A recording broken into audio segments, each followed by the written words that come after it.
is Annette from needlepointers.com with a quick quilting hack.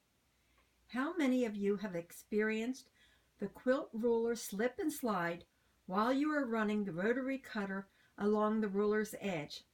I certainly have. It results in a waste of fabric and is frustrating. Stores have many types of ruler grips on the market. Some work better than others.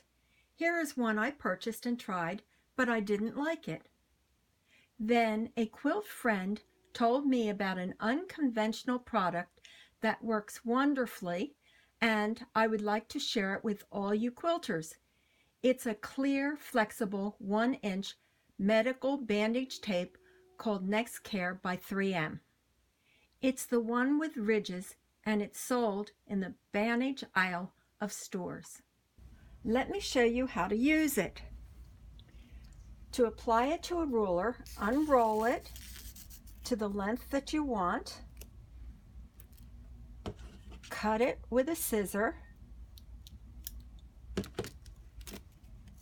and then just simply affix it to the back of the ruler, pressing it down with your fingers. Now I'm going to apply it to the bottom here and also to the top. When you're applying it, make sure though that you don't cover up the hole for hanging your ruler. It's that simple. I have some of this already on some other rulers, and let me tell you, it holds very securely and it's hard to get it off once it's on there. It's clear and see-through, so you can read the numbers and lines on the ruler easily. The waffly texture nature of the tape helps grip the fabric and prevent sliding. That's it for today's tip. I hope you enjoyed it. Please like, share, and comment.